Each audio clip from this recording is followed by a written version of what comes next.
Together, growing in faith, changing communities.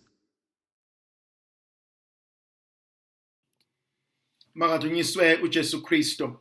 Namhlanje thandwa zami ngifisa sibuke incwadi ka-Exodus chapter 33 sisuke ku verse 7 size siye ku chapter 34 verse 28.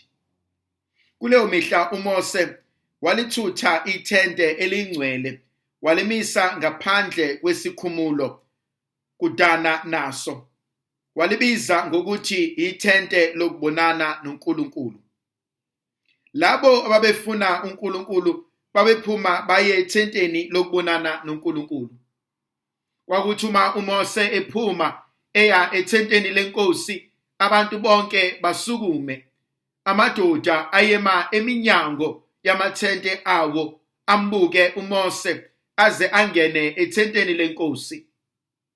Njalo ke uma uMose engena ethenteni, insika yefu yayehlela eminyango iNkosi ikhulume noMose. Babethi kuyibona lensika yefu, abantu bonke basukume bakhuleke. Yilowo nayilowo eminyango wethente lakhe. Kanjalo ke iNkosi yayijwayele ukukhuluma noMose njengomuntu ekhuluma nomngane wakhe. Ngenkathi uMose ebuyela esikhumulweni, uJoshua owayeyinsizwa eyindodana kaNuni wayaye asale ethenteni angasuki kulo. uMose wabuye wenyukela eSinayi wabiza igama leNkosi. iNkosi yadlula phambi kwakhe imemeza ithi, "Yinkosi, iNkosi inguNkulunkulu onesihawu nobubele, onokunyamezela, ogcwele umusa nokuthembeka. Ugcinela abayizinkulungwane uthando olumiyo. Ethethelela ububi nesiphambeko nezono. Kodwa nokho akawazibi amacala. Uhlawulisa ububi bawoyise kubantwana nakubantwana babantwana, kuze kube isizukulwane sesithathu nesesine." uMose wakhothama masinyane, wakhuleka ngenhlonipho wathi, "Nkosi, uma ngifumene umusa phambi kwakho, iNkosi mayivume ukuhlala phakathi kwethu nokuhamba nathi. Noma labantu beyilokhu bedaza inkani, nokho salususa ububi bethu, usithethelele izono zethu, usamukele sibe abakho." uMose wahlala lapho neNkosi izinsuku ezingama40 imini nobusuku, engadli engaphuzi. Wayeseqopha ematsheni lawo amazwi ezivumelwane, imithetho 10. Thandwa zami, ngiyayithanda lenkonzo uNkulunkulu ayambulayo namhlanje, ukuthi uNkulunkulu uyakwazi ukuhlanganyela nabantu bakhe. Into yokuqala engithintayo ukuthi uMose wakha ithende, walibeka mawuphuma nje kancane esikhumulweni esihleli nabantu. Wathi nje qamamana wayesebeka indawo yokuhlanganyela noNkulunkulu. Lento ingenza ngikhumbule ivangeli likaJohane isahluko sokuqala ivesi ye-14, John chapter 1 verse 14.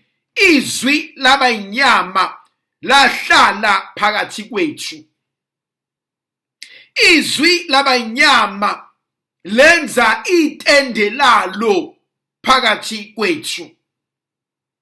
Ngibuka uNkulunkulu ohlala nabantu bakhe. Ngibuka uNkulunkulu oke wathembeka ezimpilweni zethu. Ngibuka uNkulunkulu ofuna ukuba yingxenye yobuntu bami, ofuna ukuba yingxenye yekhaya lami, ofuna ukuba yingxenye yosizi lwakwami lwasekhaya lwempilo yami. Ngimbuka lo nkulunkulu efuna ukuba ahambisane nathi, aqonde esikwenzayo, nathi sazi ukuthi asisodwa kodwa inzulu yemfihlakalo iphakathi kwethu. Yangithinta le nkonzo yokwazi ukuthi Yesu uNkulunkulu uzoba nathi kodwa ngeke angcoliswe ububi bethu. Uzoba nathi kodwa ngeke ajike inhliziyo ngenxa yobuphiciphici bethu. Kodwa the thought, the idea yokwazi ukuthi angingedwa, yokwazi ukuthi kulolu sizi, kulokukhathazeka, kulokuhlupheka, kulokwehluleka akangishiyi endleleni. Ukwazi ukuthi uhlezi nathi, ukwazi ukuthi wethembekile. Thandwa zami, ngiyayithanda le nkonzo.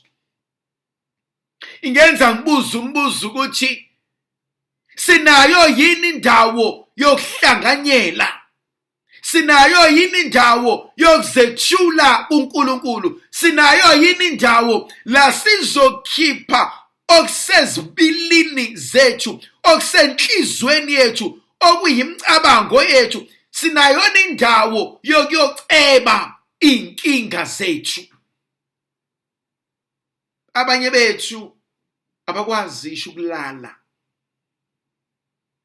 Imicamelo yethu igcwele inyembezi. And so uzicebaphi inkinga zakho? Khona inkonzo uNkulunkulu asinika yona, inkonzo yokuyoceba. Ubuka ingane encane.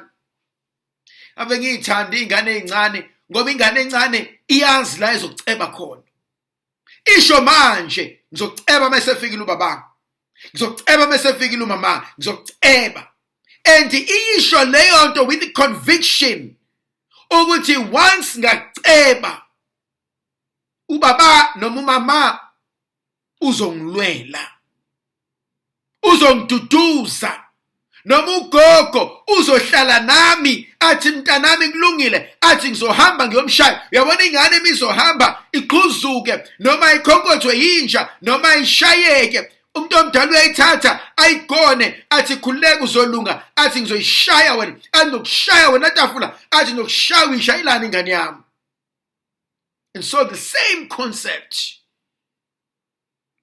Unayo yini indawo oceba kuyona izinkinga zakho? Thandwa sami, ngikhuluma ngomuntu oceba inkinga zakhe kwabanye abantu, because omunye umuntu uzohlekisa ngawe ngelinye ilanga. Omunye umuntu will use that against you. Bengiyakumfuna uJehova, mase ngimtholile bengiyakuyibeka indaba yami.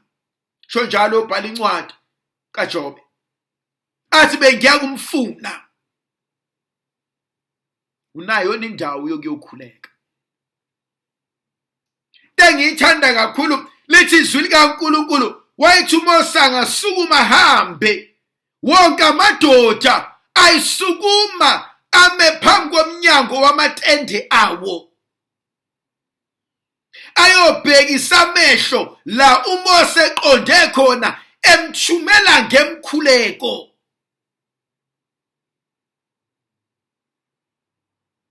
Leyo nto muyibhekisisa kahle ayenza inkonzo yobupriste. Ekakashintshi. Sonke ngombabhadiso singabapriste, abaprofeti namakhosi. Sagcinani nokukhuleka kanye kanye. Sagcinani nokukhulekisana.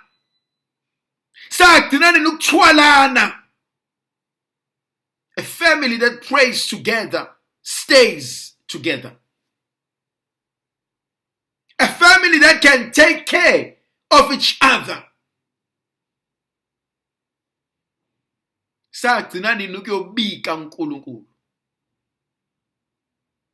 Khona ivideo esinayo ku YouTube channel Thembelani Ngcobo official la sikhuluma khona sizana. How do you meditate?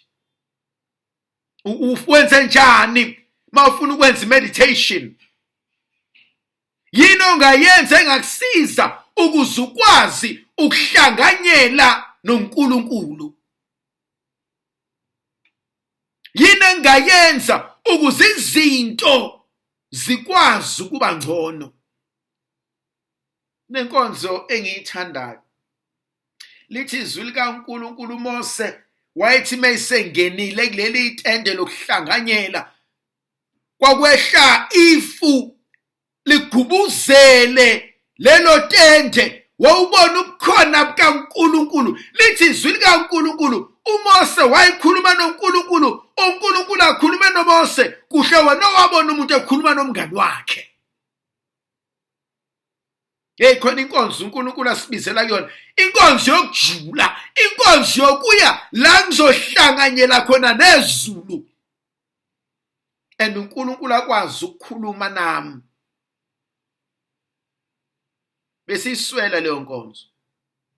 Besiswela inkonzo yokuthi Nkosi sengifikile. Besiswela inkonzo yokuthi Nkosi qeda konke ofuna ukwenza empilweni yami. Besiswela inkonzo yokuthi Nkosi ngenzile ngokwazi nokuhlakanipha nokuqonda kwami, kodwa ngaze ngaphumelela. Besiswela inkonzo ethi Nkosi thatha indawo, ngoba mina ngokwami ngehluleka.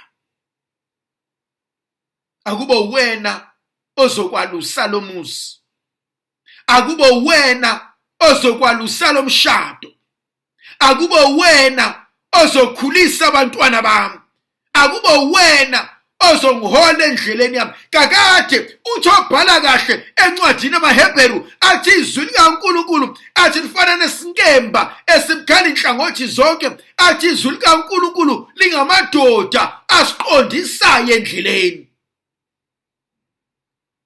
Besiswela leyo nkonzo yokuthi Nkosi ngicela ukufundisa wena. Khona umhlabeleli enguthandayo othi impilo yami yonke athi nginikela kuwe Nkosi yami, uthi mayiphethwe yimi yeduka. Ngolo nginikele kuwena Jehova, ngoba mina ngokwami ngizoyiphatha mdlapha. Na inkonzo uNkulunkulu asibizela kuyona, inkonzo yokusarenda, yokuthi Nkosi hlala nathi ngoba thina siyehluleka.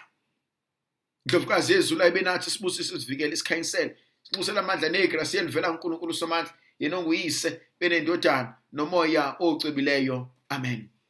Ngiyakhuleka kuwe Nkulunkulu wami, ngiyakuthanda ngenhliziyo yami yonke, ngiyakubonga ngoba ungilonde kulobu busuku. Konke engizakwenza namuhla ngizokwenzela ukudumisa nokuthanda wena. Konke ukuhlupheka okungangivelela ngizokubekezelela ngenxa yakho, ngihlawule ngakho izono zami. Ngithanda ukuzuza iziyekelo ezizuzeka ngemkhuleko nangemsebenzi yami. Baba Nkosi, ngilonde futhi nanamuhla, ulonde nabo bonke engifanele ukubakhulekela, ungisize ngixwaye konke ukona. Sicela ngeNkosi yethu Jesu Kristu indodana yakho ephilayo ibusa kanye nawe nomoya ocwebileyo, neNkulunkulu munye izikhathi ngezikhathi. Amen. Ngegama likaYise benendodana nomoya ocwebileyo. Amen.